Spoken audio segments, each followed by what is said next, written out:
하나님 말씀 살펴보죠. 마가복음 1장 29절입니다.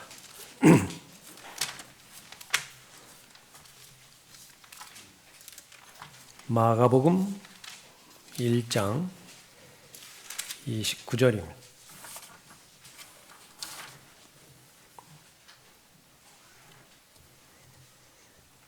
(29절부터) (34절까지) 받들어 읽겠습니다. 그 후 그들이 회당에서 나와 야고보와 요한과 함께 시몬과 안드레의 집에 들어갔는데, 그때 시몬의 아내의 모친이 열병으로 누워 있더라. 그들이 곧 주께 그 여인에 관하여 말씀을 드리더라. 주께서 오셔서 여인의 손을 잡고 일으키시니 열병이 즉시 그 여인에게서 떠나가고 여인이 그들을 섬기더라.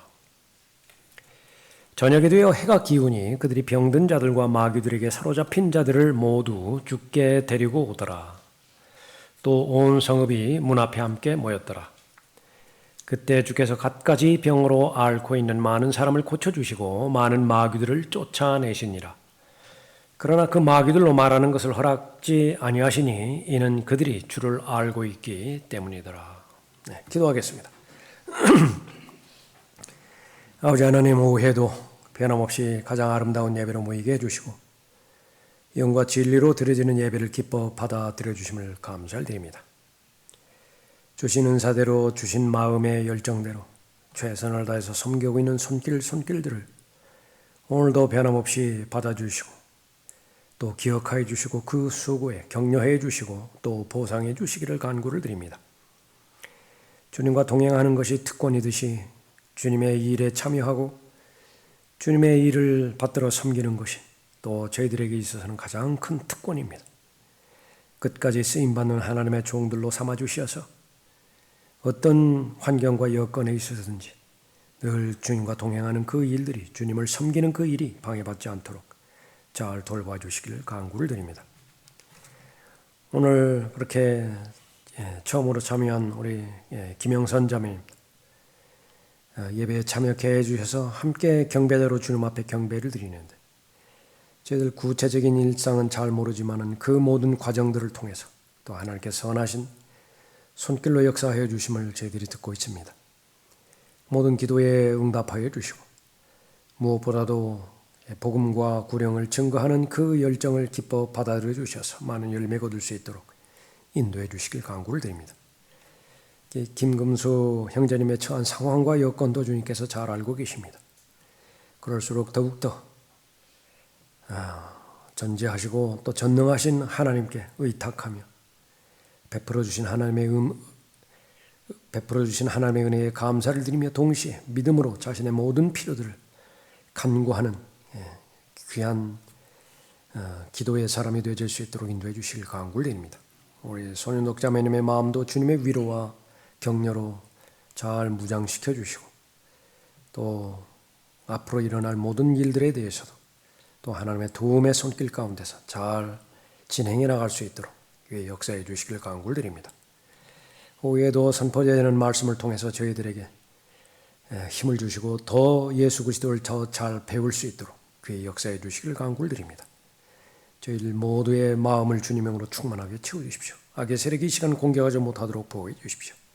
주 예수 그리스도의 이름으로 기도드렸습니다. 아멘.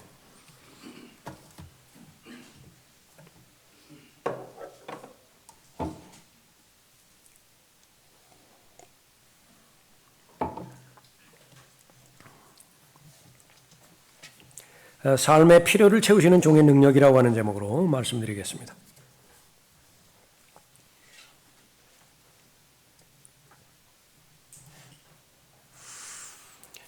예수 그리스도는 은혜와 진리가 충만하신 분이십니다. 은혜의 능력이 있고 또 진리의 능력이 있죠. 은혜로 우리가 구원을 받는 것이고 또 진리로 말미암아서 구원받게 되는 것입니다. 은혜를 통하여 하나님을 기쁘시게 해드리고 하나님을 영화롭게 해드리는 영적 성장이 이루어집니다. 은혜가 없이는 성장하지 못하는 거죠. 성장의 필수적인 요소는 하나님의 말씀을 배우는 것이고요. 또 하나님의 말씀을 공부하는 것인데 그 역시 마찬가지로 하나님의 은혜가 없이는 불가능한 것입니다. 왜 그러냐면 일어난 모든 영적인 일들은 마음에서 일어난 것들이기 때문에 그렇습니다. 은혜가 터치하는 곳은 사람의 마음이지요. 진리 역시 동일합니다. 하나님의 능력이 진리로 나타나게 되는 것인데 오전 성경 공부 때도 살펴보았지만은 하나님의 능력, 예수님의 능력은 예수 그리스도의 몸을 통해서 실현이 되어지죠. 세상이 예수 그리스도를 어떻게 알 수 있는 것이냐? 제자들이 예수님을 믿는 힘의 능력을 보면 알 수 있다 그렇게 말씀하시는데 그것은 바로 서로를 사랑하는 것이라고 말씀하고 있습니다. 하나님을 사랑하는 것을 세상이 볼 수 있다라고 말씀하시고요. 지체와 지체들이 사랑하는 것 역시 볼 수 있습니다. 하나님의 사람이 아직 하나님의 사람이 되지 않은 잃어버린 혼들을 사랑하는 것 그것도 지켜볼 수 있다라고 말씀하십니다. 물론 이 모든 세 영역에 있어서는 왜곡될 대로 왜곡되어져 버렸기 때문에 진정한 하나님의 사랑을 세상이 보지 못하는 것입니다. 하나부터 10까지 그것은 인간적인 사랑이고 인본주의적인 사랑이고 공산주의적 사랑 그것을 세상이 오판하는 것이죠. 그래서 세상이 좋아하는 교회가 있습니다. 인기 있는 교회가 있고요. 또 세상이 높이 평가하는 교회가 있습니다. 모두가 다 가짜입니다. 그런 것은 아무런 능력이 없는 교회이죠. 그것이 기준이 되다 보니까 세상은 교회에 질려버렸습니다. 그래서 이 우스갯소리라든지 농담거리라든지 그 부분을 이야기하는 데 있어서 교회가 아주 적합한 요소가 되어버렸어요. 거기에 전혀 이 크리스티애니티, 성경적 기독교 신앙과는 무관한 기독교라고 하는 이름, 목사라고 하는 타이틀을 달고 일어난 무수히 많은 사람들이 비상식적인 그런 일들을 저지르는데 그것이 다 기독교로 다 합류시켜버렸죠. 목사들이라고 하는 부류로 다 포함시켜버렸습니다. 어디 가서 제가 목사라고 하는 말을 그렇게 할 때 아주 부끄럽다고요. 복음을 증거하면 증거했지. 그러니까 난 목사입니다. 이 말을 하기가 아주 부끄러운 그런 그 지경이 되어져 버렸습니다. 세상이 교회를 걱정합니다. 세상이 교회를 바라볼 때 교회는 엄청난 대단한 기업이 되어져 버렸죠. 하나님의 능력이 필요 없습니다. 무슨 진리의 능력도 필요 없는 것이고요. 또 은혜의 능력도 필요 없이 교회는 잘만 돌아갑니다.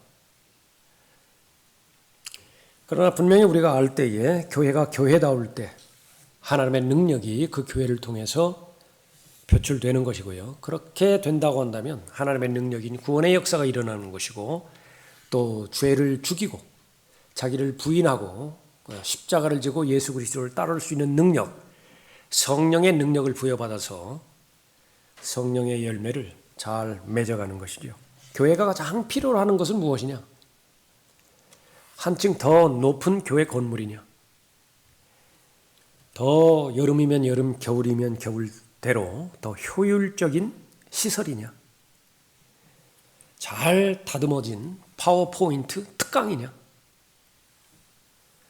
그런 것이 있으면 좋겠지만은 본질에서 벗어난다라고 한다면 아무리 무슨 커피 타임에 좋은 교재가 있고 또 아이들을 어떻게 진학시키는데 좋은 프로그램이 있고 부부 생활을 어떻게 원만하게 잘 하는 그런 그 심리학적인 그런 그 상담 프로그램들이 있다 하더라도 그것은 온통 죽은 교회가 되어져 버리는 것이죠. 가장 필요한 것은 하나님의 능력입니다. 예수 그리스도를 통하여 베풀어 주시는 하나님의 능력. 성령 하나님은 그리스도의 영이시죠. 성령 하나님의 임재 가운데서 나타나는 하나님의 영, 그 능력. 그것은 여러분의 삶의 필요가 어떻게 하나님에 의해서 채워지는가라고 하는 것입니다. 하나님 앞에 헌신되어 있고 그 사람의 마음의 중심이 하나님께서 자리 잡으셨다라고 한다면 그 사람은 기도를 통하여 모든 삶의 필요를 다 해결받는 사람입니다. 직접 주시는 부분도 있고요. 또 다른 사람들의 매개체를 통해서 그 필요를 채우시는 부분도 있고 또 여러분의 행위를 통해서 채우시는 부분도 있습니다. 성령의 사람이 되어져 버리면 내가 할 수 있는 일이 있습니다. 그 일을 하라고 명령하시는 영역이 있어요. 그것이 하나님의 일의 영역입니다. 내가 할 수 있어요. 그 일을 하라는 것이에요. 성령의 사람이 되면 내가 할 수 없는 일이 있습니다. 그런데 말씀에 순종하면 성령 하나님께서 그 일을 해 주시겠다라고 약속하신 영역이 있어요. 그 영역은 그 영역대로 말씀의 원리를 따라서 채워나가면 되는 것이죠. 그래서 분별력이 필요합니다. 하나님의 말씀을 올바로 나누어서 잘 공부를 해야 되죠. 그 정점에는 예수 그리스도께서 계십니다. 예수 그리스도께서 어떻게 하나님의 뜻을 발견하는 일부터 시작해서 그 과정에 아들이면서도 순종이라고 하는 과정을 통해서 순종을 잘 배워서 마침내는 다 이루었다 말씀하시면서 하나님의 능력으로 이 생애에 맡겨주신 하나님의 일들을 잘 감당하였는가 우리가 잘 배울 수 있는 것이죠. 오늘 본문 말씀을 통해서 종으로 오신 예수님께서 책임져 주시는 것은 자신이 부르는 사람들이 있습니다. 자신이 만나는 사람들이 있어요. 그 사람들의 필요를 아십니다. 예수님께서 관심을 가지신 것은 필요예요. 필요. 원하는 것. 그것이 필요가 되어지기도 하지만은 사치가 되어지기도 합니다. 욕심이 되어지기도 해요. 그러나 욕심에 대해서는 관심이 없으십니다. 필요가 발견이 되어지고 그 필요라고 확정이 되어지면 그 필요는 반드시 채워주십니다. 오늘 본문 말씀을 통해서 그 부분을 간략하게 살펴보도록 할 것입니다. 삶의 필요를 채우시는 종의 능력인데요. 첫 번째로는 바로 가장 일상적인 필요를 채우시는 주님이시라고 하는 사실을 알 수 있습니다. 29절 보십시오. 그 후 그들이 회당에서 나와 야고보와 요한과 함께 시몬과 안드레의 집에 들어갔는데 그때 시몬의 아내의 모친이 열병으로 누워있더라. 그들이 곧 주께 그 여인에 관하여 말씀을 드리더라. 주께서 오셔서 여인의 손을 잡고 일으키시니 열병이 즉시 그 여인에게서 떠나가고 그 여인이 그들을 섬기더라. 회당에서 권위를 가지고 하나님의 말씀을 전파하셨죠. 설교하셨죠. 서기관들의 권위와 다르기 때문에 사람들이 놀랐습니다. 더러운 영에 사로잡혀 있는 그 사람을 마귀 들린 그 상태에서 또 구해 주셨죠. 예배가 다 끝났습니다. 베드로와 안드로와 함께 안드레와 그 첫 번째 부르신 4명의 그 제자들 있죠. 예배를 마친 후에 시몬의 집으로 갔던 것입니다. 안드레의 집이기도 했죠. 예배는 대개 정오에 마칩니다. 이제 점심때가 다 되었죠. 우리가 오전 예배 끝나고 나서 식사 교제가 있듯이 가족끼리 모여서 음식을 먹는 것, 그것이 관례였습니다. 베드로의 집에 도착했는데 그때의 관례에 따라서 우리 여인들이 이렇게 식사 준비를 그렇게 하게 되는데 그 중심에 베드로의 아내의 모친이 있어야 됐습니다. 필요해요, 그것이. 하나님 앞에 영과 진리로 경배드리는 것과 경배가 다 끝난 다음에 성도들을 모셔서 교제하는데요. 그 교제를 준비하는 것. 그건 비교가 되겠죠. 무엇이 더 중요하고 무엇이 덜 중요한 것이냐. 그러나 실생은 다 중요합니다. 덜 중요하고 더 중요한 거 그런 거 없습니다. 다 필요한 것들이죠. 그런데 그 베드로의 아내의 모친이 열병으로 누워있죠. 그 제자들이 예수님께 그 사실을 말씀드렸고 예수님께서 그 열병을 고쳐주신 것입니다.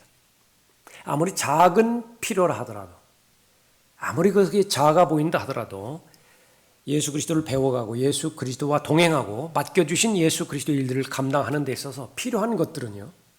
크고 작은 것 구별이 없습니다. 예수님께서 보시기에는 다 필요한 거예요. 그건 반드시 있어야 됩니다. 그래서 그것은 책임져 주십니다. 만물의 영장 사람이라고 사람들 스스로가 그렇게 지켜 부르죠. 만물의 영장입니다. 그에 비해서 공중에 날아다니는 이름도 없는 새, 그냥 보통 참새라고 부르십니다. 그 중요성으로 따질 때 무슨 의미가 있겠어요? 새가 뭐 이름이 있기를 합니까? 뭐 누가 그렇게 특별한 관심을 가지고 그렇게 살아갑니까? 하나님 보시기에는 다 똑같아요. 똑같은 피조물입니다. 하나님의 말씀으로 창조된 피조물이죠. 생존에 관련된 모든 부분들, 삶에 필요한 모든 부분들, 하늘을 날아다니는 새면 새의 관점에서, 또 여우면 여우의 관점에서 그 필요는 반드시 하나님께서 채우십니다.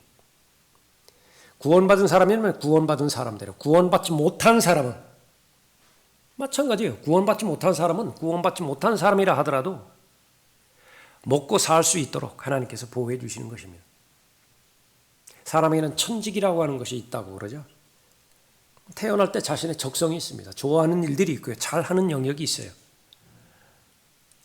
사람들은 모두가 다 뛸 수 있는 능력이 있습니다.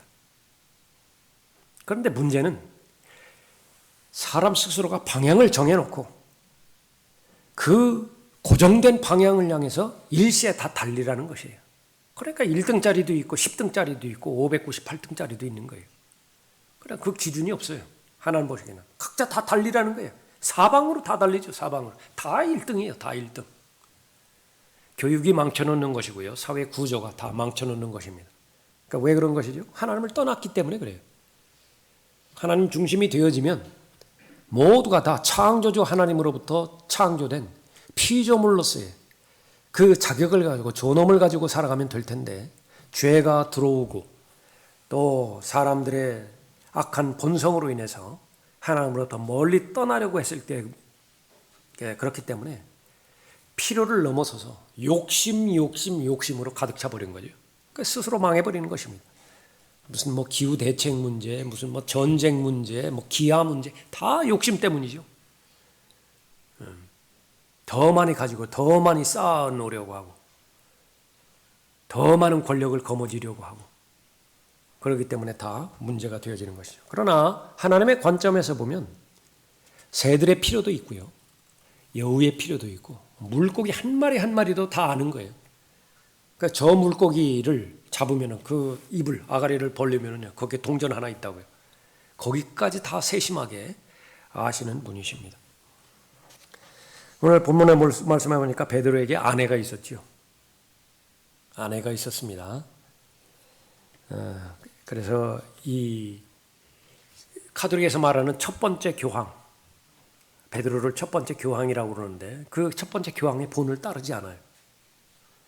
그 이후로 교황이 베드로의 결혼을 이렇게 본받아서 결혼한 교황이 아무도 없는 것이죠. 실상은 성경에서 언급되어지는 마리아는 아주 훌륭한 여인이잖아요. 예수 그리스도의 모친 마리아는 아주 훌륭한 모친이에요. 믿음도 강하고. 그런데 다 더럽혀버렸어요. 베드로 역시 마찬가지입니다. 베드로만큼 로마 카톨릭과 반대되는 교리를 전파하고 그 반대되는 교리대로 살았던 사람도 없습니다. 베드로는 절대로 하나님의 직함을 도둑질하지 않았습니다. 거룩하신 아버지라고 하는 것은 하나님의 이름이거든요. Holy Father. 카톨릭에서 다 도둑질해가 그러죠. 교황 성하, 뭐 신부, 다 거룩하신 아버지라고 하는 이름입니다. 베드로의 영적인 능력이 탁월해서 사람들이 거기에는 신적 능력이 있다라고 인정해서 경배하려고 했습니다. 길을 쓰고 말렸죠. 요한도 역시 마찬가지였고요. 사람들이 절하려고 했을 때 코넬로의 집안 식구들을 구령하려고 했을 때에 절대로 금지를 했습니다. 일어나라, 나도 사람이라. 그러나 카톨릭 교황들은 반지 입 맞추는 거 금하지 않고요. 발에 엎드려서 절하는 거 그것도 절대로 금하지 않는 것입니다. 또 교리가 성경적 권위에 맞게 교리에서 확정되어지는 것을 교황의 무호성에 근거해서 그 외국어로 말하면 ex cathedra라고 하는 말이 있습니다. 그거는 라틴어로 보좌, 의자라고 하는 부분이에요. 교황이 앉는 의자를 말하는 것인데 그 보좌, 그래서 성스러운 의자다, 성좌 그렇게 말합니다. 거기에서 교황이 어떤 국가의 지침과 관련돼서 교회의 원리와 관련돼서 결정을 선포를 하면 그것은 성경과 같은 권위가 있습니다. 그것을 교황의 무호성 그렇게 말하는 것입니다. 1870년에 제1차 바티칸 공의회에서 정식적으로 정의가 되었습니다. 베드로와 무슨 상관이죠? 계속 자신들은 베드로의 후계자라고 그렇게 말하고 있습니다. 자신들이 그렇게 떠받드는 베드로는 성경만을 최종권이라고 말합니다. 베드로전서 1장에서도 말하고 있고 베드로 후서 1장에서도 말하고 있죠. 절대로 사사로이 해석하지 말라. 자신들의 초대 교황의 말임에도 불구하고 가장 사사로운 해석을 많이 하는 집단이 로마 카톨릭이죠. 성직자, 평신도와 성직자 계급, 하나님께서 가장 싫어하는 그 계급을 나누는 그런 그 사람들이죠. 베드로도 싫어했습니다.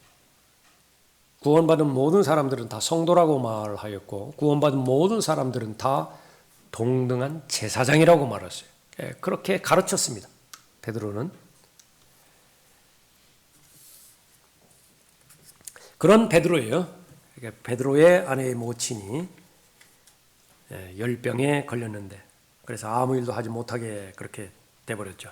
그 하는 일이라는 것은 점심 식사 대접입니다.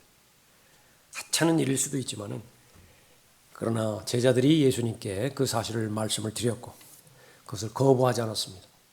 뭐 그런 하찮은 일까지 나한테 가져오느냐 그렇게 이야기하지 않았습니다. 장로를 치유해 주셨죠. 그래서 그 일을 하게 했습니다. 섬기게 했어요. 베드로의 아내의 모친이.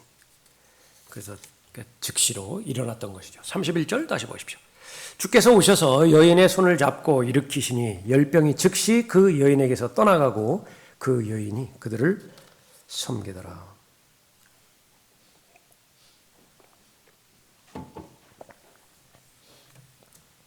예수 그리스도는 무에서 유를 창조하신 창조주 하나님입니다. 심한 폭풍우를 말씀으로 잔잔하게 하시기도 하고요. 빵 5덩어리, 빵이라고보다 비스켓이에요. 비스켓 5조각하고 무슨 물고기 2마리, 가장 작은 물고기가 뭐가 있겠습니까? 뭐 미꾸리는 좀 그렇고 정어리 정도? 그걸로 수천 명의 사람을 먹이셨던 것이죠. 말씀 한마디로 수천 마리의 그 마귀들이 한 영을 이루어서 들어갔던 그 마귀 들린 사람을 구원하시기도 하셨습니다. 엄청난 일들이에요. 다 사람이 감히 추측하지 못할 일들입니다. 그러나 사소한 필요들도 얼마든지 행해 주셨다라고 하는 사실이죠. 조금 전에 살펴봤던 것처럼 물고기 입에서 세금을 꺼내셨습니다. 그래서 세금을 내라고. 그 엄청난 아버지의 창조주 아버지의 일을 하기 위해서 내려오신 분이 그 일일이 세금까지 신경을 쓰셨겠어요? 그 세금 낼 수 있는 그 방안도 그렇게 마련해 주셨는데 혹시 우리는 그런 일들을 평가절하지는 않는 것인가 한번 살펴봐야 될 필요가 있습니다.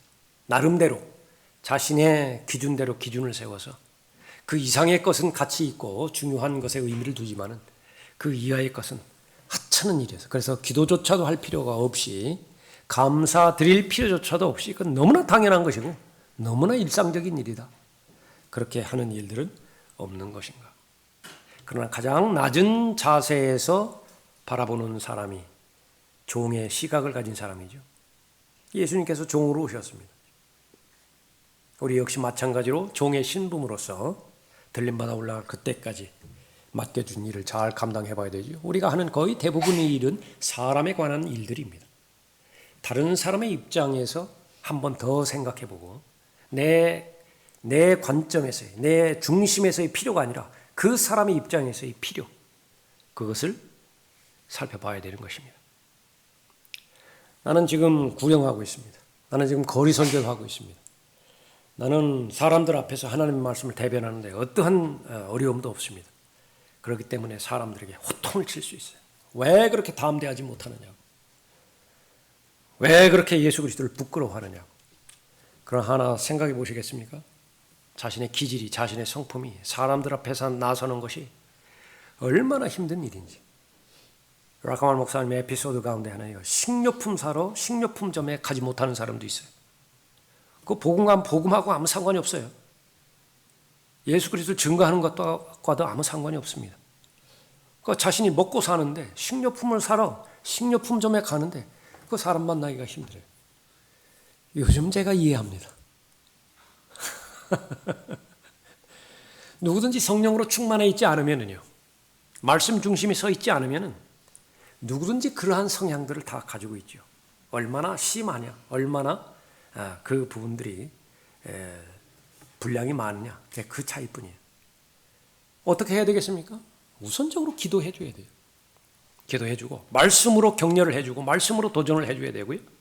함께 하려고 애쓰고 와서 뒤에서 내가 구령하는 거 보고서 기도만 해달라고 그런 부분으로 한다든지, 아니면은 내가 전할 사람들이 있으면 나한테 이야기하라고, 그럼 내가 대신 가서 신방에서 복음을 전한다든지, 아니면은 뭐 자료들 많으니까 전도지 있고 복음에 관련된 책자들이 있으니까 그 사람 주소 알아가지고 그 주소 써가지고서 그 사람에게 보내면 된다라고 하든지. 조금 전에 알았던 그 사람은요, 그렇게 해서 1년에 500명인가 그렇게 답신 편지를 받았다고 해요. 이 책자를 보낼 테니까 마음에 예수 그리스도 믿고 그렇게 됐다고 한다면 그 반응을, 답을 저한테 해주십시오. 500명이라. 가장 사소한 일이라 하더라도 예수님께서는, 주님과 동행하고 주님께서 맡겨준 일을 실행하는 데 있어서는 필요하다고 한다면 모두가 다 들어주시는 것입니다. 두 번째로는 마음의 소원을 이루어 주실 수 있는 능력이 있으신 분입니다. 32절 보십시오. 저녁이 되어 해가 기우니 그들이 병든 자들과 마귀들에게 사로잡힌 자들을 모두 죽게 데리고 오더라. 또 온 성읍이 문 앞에 함께 모였더라. 그때 주께서 갖가지 병으로 앓고 있는 많은 사람을 고쳐주시고 많은 마귀들을 쫓아내시니라.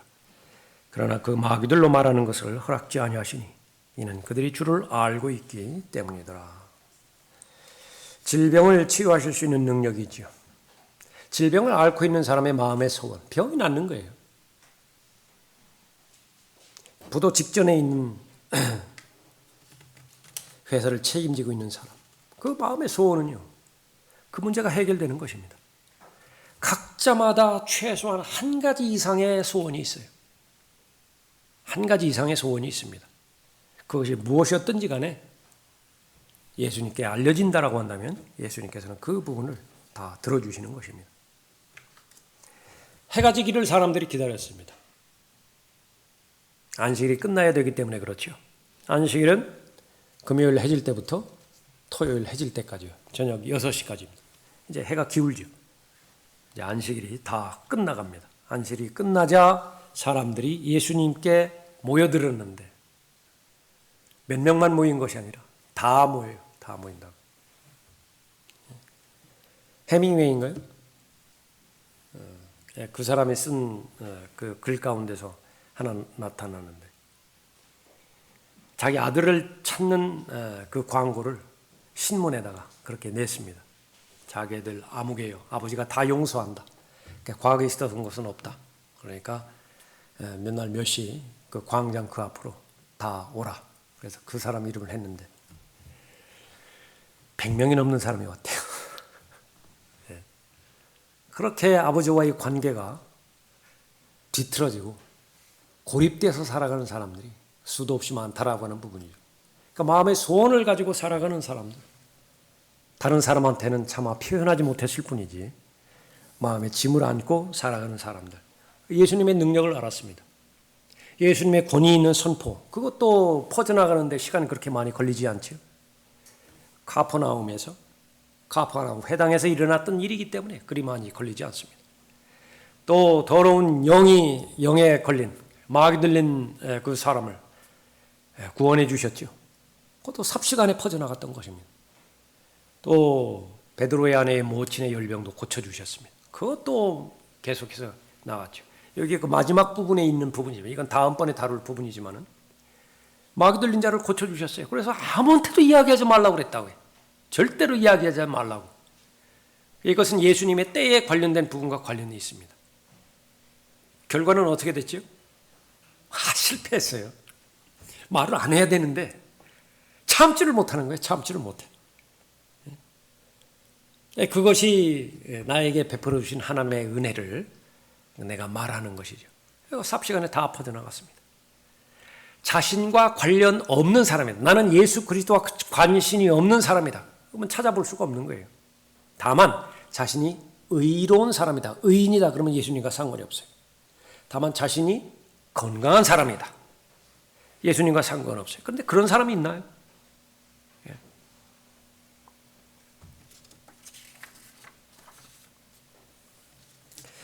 그날 저녁에 찾아온 사람들, 각종 질병과 가진 고통으로 어려움 당하고 있는 그런 사람들이었습니다.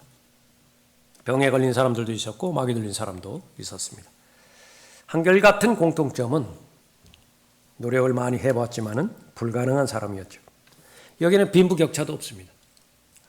부자라고 해서 여기에 오지 않은 것도 아니고 영향력을 미치는 사람도 있었고 그러지 못하는 사람도 있습니다. 아주 무명의 사람도 있어요. 저 사람의 이름이 무엇인가 알지 못하는 사람도 있습니다. 그러나 똑같은 혼들이에요. 혼의 관점에서 필요를 알고 있었던 것이죠. 종교인도 있었고요. 또 공식적으로 자타가 공인하는 죄인들도 그렇게 왔습니다. 한결같이 모두 예수 그리스도께 손을 뻗쳤어요. 도움을 요청했습니다. 예수님의 특징, 도와달라고 손을 뻗친 사람은 단 한 사람도 거절하지 않습니다. 자비를 베푸소서 한 사람에게도 그 자비를 베풀지 않았어요. 대적하는 사람, 위선자들, 도움을 요청하는 사람들이 아니었습니다. 우리가 배울 수 있는 부분이죠. 우리의 마음에 소원이 있다라고 한다면 예수 그리스도께 그 소원을 이루면 들어주시는 것입니다. 치유해 주시죠. 여기서 치유의 능력에 대해서 우리가 잠깐 살펴봅니다. 우리가 들림받아 올라가면은요, 이 치유는 완성이 되어집니다. 혼의 속죄제물로 예수 그리스도께서 갈보리 제단에서 바쳐졌을 때에 치유의 역사, 그것은 이제 완전히 다 이루어져요. 그러나 이 시대는 과도기입니다. 치유되는 질병도 있지만은 그러나 치유되지 않은 질병도 있는 것입니다. 천년 왕국이 오면 이제 모든 병들이, 모든 질병들이 온전하게 치유될 것이에요. 그 치유에 대한 약속이 성취가 될 것입니다. 믿음이 크건 적건 간에 또 하나님의 위대한 일을 수행하건 그렇지 않건 간에 질병으로 계속해서 신음하는 그런 경륜에 우리가 살아가고 있고요. 현실적인 문제들, 물리적인 문제들이 여전히 존재하고 있을 것입니다. 여전히 어려움을 겪을 것이에요. 성경적 교리입니다. 이것이 성경적 교리예요. 예수 그리스도를 믿었는데 예수 그리스도는 복을 주시는 분이시다. 맞는 말이에요. 근데 그 복은 어떻게 됩니까? 너무 다양하죠. 제일 먼저 에베소서 1장에서 영적인 복으로 복 주시는 것입니다. 두 번째는 대표적으로 고린도서 9장에서 물질적인 복으로 복 주시죠. 건강으로 복 주시죠. 또 교회를 통해서 다양한 복을 주시죠. 다 해당되어지는 그 부분입니다. 그러나 그 복의 정점은 무엇이냐면 믿음이 커지는 거예요. 믿음이 늘어나는 것이라고요. 물질을 많이 받았는데 믿음이 퇴보하면 어떻게 돼요? 그건 저주지요. 좋은 건강을 주셨는데 그 좋은 건강을 가지고 죄 짓는 데 써렸다. 각종 다양한 중독에 다 빠져버렸다. 왜? 건강하니까. 건강에 받쳐주지 않는데 어떻게 술을 마셔요? 건강이 받쳐주지 않는데 어떻게 니코틴 중독자가 되느냐고 말이죠. 그런데 건강을 주었는데 그 건강으로 인해서 손상이 돼버렸다 그러면 그건 저주라고요. 많이 주시던 적게 주시던 그 결과는 한결같이 하나님을 더 사랑하고 예수 그리스도에 대한 믿음이 더 견고해졌다. 다 복이에요. 그것을 우리는 알지 못해요.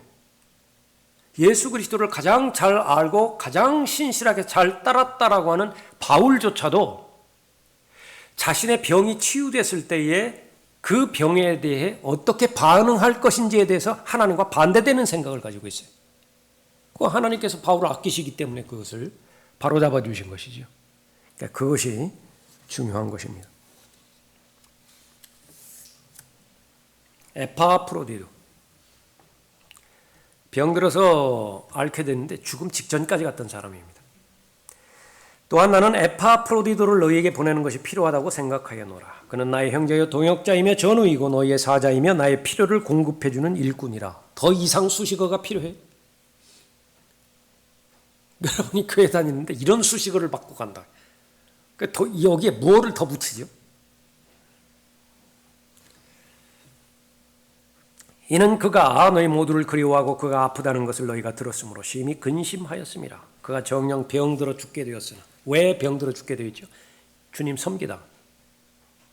예수 그리스도 섬기다가 병들어 죽게 되었어요. 내가 슬픔 위에 슬픔을 당하지 않도록 하나님께서 그에게 자비를 베푸셨으니 그에게 뿐만 아니라 나에게도니라. 그래서 이 사람이 너희들 앞에 가면 가장 지극정성으로 대해주라. 존중하고 모든 필요를 다 채워주고 극진하게 섬기라.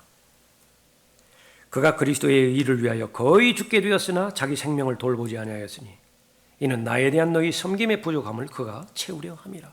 너희들도 신실하게 나의 부족을 채워줬지만은 여전히 채워지지 못하는 결핍의 영역이 있었다. 그런데 그 결핍된 부분을 에파프로디도가 채워주었다. 그렇게 말하는 거죠. 빌립보서 2장 25절 이후의 말씀입니다. 밀레토에 남겨져 있는 트로피모. 밀레토에 남겨진 트로피모. 하나님께서는 이 질병을 어떠한 용도로 사용하시는 것인가? 내가 병에 걸렸다라고 한다면 그 병을 바라보는 나의 시각은 어떤 것인가? 성경적 시각. 제일 첫 번째, 이 질병이 죄로 인해서 불순종으로 인해서 온 것은 아닌가? 다른 사람은 그렇게 판단하면 안 돼요. 다른 사람에 대해서 그렇게 판단하는 것은 스스로 숯불을 자기 머리 위에 쌓는 것이에요. 본인만 생각하세요. 본인만. 내가 몸이 아프다. 이 원인이 내가 죄 때문에 온 것이냐. 그 용도로 사용하십니다. 이 때문에 너희 가운데 많은 사람이 약하고 병들었으며 상당수가 잠들었느니라. 그러니까 똑같은 죽음이라 하더라도 그 죽는 것 자체를 통해서도 하나님께 영광을 돌리는 사람이 있는가 하면 해야 되는데, 즉 해야 될 일이 남아있다고요. 근데 그 일 소화하지 못하고 죄 때문에 죽어버린 사람도 있어요. 구원받은 사람이지만 상당수가 잠들었느니라. 만일 우리가 우리 자신을 판단한다면 판단받지 않으리라. 그래서 부지런히 매일매일마다 자신을 성찰하라라고 하는 것이 나의 연약함과 나의 질병, 이것이 고의적인 죄라든지 불순종이라든지 이런 부분 때문에 오는 것이에요. 또 하나는 질병 자체를 통해서 하나님께서 영광을 받으시는 부분이에요. 심지어 그 사람도 잘 몰라요. 그러나 하나님의 원대한 계획을 볼 때에 질병을 사용하시는 것입니다. 대표적인 것이 날 때부터 소경된 사람이에요.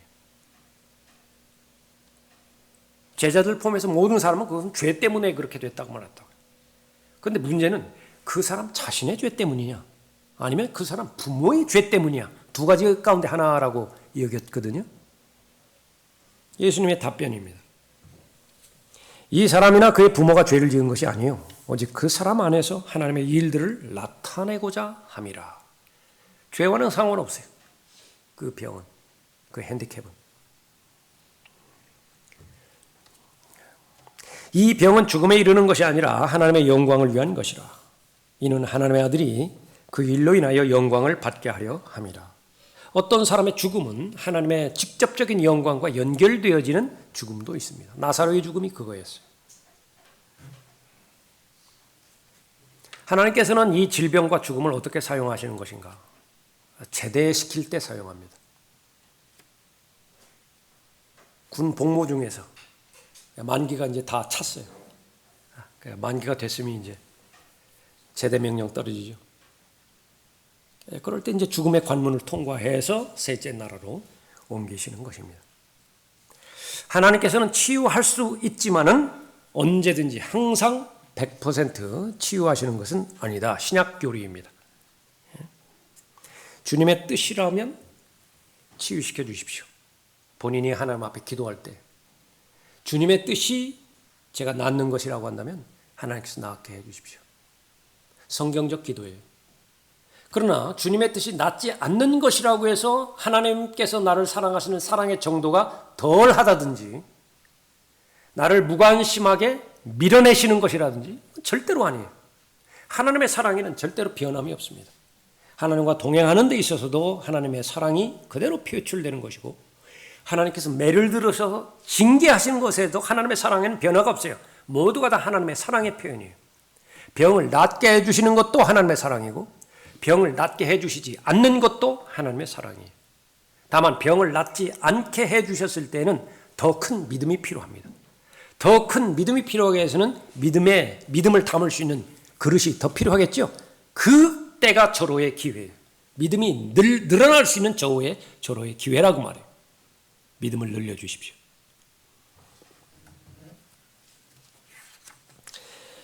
사람들의 관점에 있어서 가장 중요한 것은 건강입니다.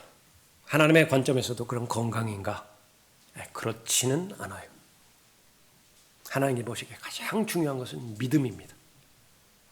하나님 앞에 영광 돌리는 것이 모든 피조물의 존재 목적인데 하나님을 기쁘시게 해드릴 때 하나님께서 영광 받으시잖아요. 믿음이 있어야 하나님을 기쁘시게 한다고요.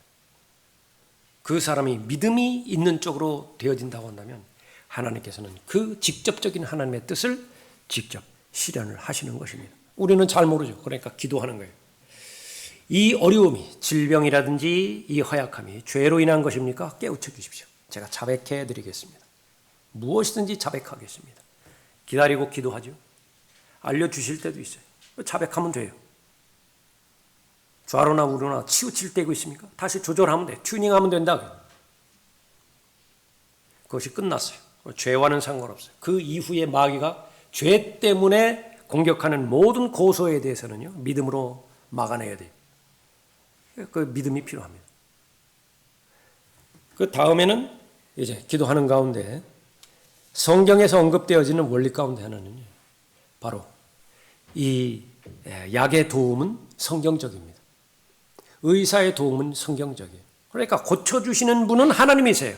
힐러 하나님이시라고 말이죠. 고쳐주시는 방법, 그것은 기도를 해서 즉시로 낫는 병도 있고요. 그 죄와 관련된 부분이라고 한다면 기도하면 낫는 거예요. 그건 약이 필요 없어요. 그 다음에 병의 도움을 받고 도움을 받는 것이에요. 그러면서 계속 기도하는 거예요. 우리는 이 저주받은 세상에 살아가기 때문에 어쨌든지 간에 트로피모도 피해가지 못하고요. 디모데도 그 위장병에서 피해가지를 못했어요. 바울은 죽을 때까지 의사가 필요했던 사람 아니에요. 주치의를 필요로 했다고요. 자신의 죄에 대해서 계속 기도하고 간구하고 바울과 같은 응답을 받았다라고 한다면, 하나님의 직접적인 응답을 받았다라고 한다면 믿을 수 있어야 돼요. 하나님을 믿어드려야 돼요. 더 큰 영광을 위해서 나의 유약한 부분, 연약한 부분을 계속해서 사용하실 것이구나. 그럼 같이 가야 돼요. 죽을 때까지 같이 가야 돼요. 그 병을. 그러면 다른 어떤 순종의 영역이나 다른 어떤 믿음의 영역에서도 하나님 앞에 영광 돌리지 못했던 그 더 위대하고 큰 영광을 하나님 앞에 돌려드릴 수 있는 것입니다. 이날 예수 그리스도께 나온 모든 사람 다 구원받은 것은 아닙니다. 이날 구원 받은 사람들 다 하나님 앞에 감사를 드렸겠지요. 하나님께서 원하시는 것은 일관되게 병 고침을 받는 것도 중요하지만 먼저 생각해야 되는 것은 누가 고쳐주셨느냐라고 하는 것입니다. 어떤 사람은 스페어 타이어를 예를 듭니다. 스페어 타이어 평소에 무관하죠. 어디 붙어 있는지도 모르는 사람이 있을걸요. 스페어 타이어가 어디 붙어 있는지. 가다가 하나가 이제 문제가 생깁니다. 긴급하게 뭐 전화하고 뭐 하다 보니까 그 스페어 타이어 그제서야 끼는 거예요. 갈아 끼워가지고 가는데 멀리 가면 안 되죠. 정비소 나오면 그 갈아 끼워야 되죠. 정상적인 타이어하고 다시 이제 원위치로 돌아가는 거예요. 그리고 그 문제가 생길 때까지 계속 또 이제 똑같은 상황 가는 거예요. 그러니까 필요할 때마다 하나 예수 그리스도는 스페어 타이어. 필요하면 절박한 심정으로 와서 도와달라고 하고 도움이 끝나면 또 이제 처박아 놓는 거예요. 라우디케아로 말하면 문 열고 나가 계시라고 필요하면 그때 불러드리겠다고. 예수 그리스도께서 말씀을 전하실 때도 능력이 있었고요. 마귀들을 쫓아낼 때도 능력이 있었고 가장 사소한 일들을 실행할 때도 여전히 예수 그리스도는 바로 그분 예수 그리스도예요. 많은 질병들을 치유하실 때도 바로 그분입니다. 우리에게 주시는 것은 군중으로 남지 말고 제자로 남으라 그 말이에요. 하나님께서 주시는 비, 하나님께서 주시는 태양, 하나님께서 주시는 공기, 하나님께서 주시는 물, 혜택을 누리지 않는 사람은 아무도 없어요. 하나님의 혜택이 없다면 존재 자체가 불가능하죠. 그럼에도 불구하고 그분께서 나를 통치해 주시는 것에서는 극구 부인하는 겁니다. 그 자체가 모순된 삶인 것입니다. 자, 여러분의 삶을 지금까지 인도해 주시고 모든 필요를 채워주신 하나님 앞에 계속해서 그 동일한 믿음을 가지시고 하나님 앞에 감사드리면서 필요가 나타날 때마다 구하십시오. 필요가 나타날 때마다 구하세요. 그건 하나님도 관심이 있는 부분이에요. 채우실 것이고요. 또 이루실 것입니다. 그러나 그 필요가 채워질 때마다 계속 거듭날 때마다 경험되어지는 것은 그분을 더 잘 아는 것이지요. 주신 것들, 그것들에 대해서도 감사하는 것 중요한 것이지만 주신 분에 대해서 내가 잊지 않는 것입니다. 그분을 더 잘 알아가는 것이죠. 그런 여러분이 되시기 바랍니다. 다 같이 일어나셔서 463장 찬송하겠습니다.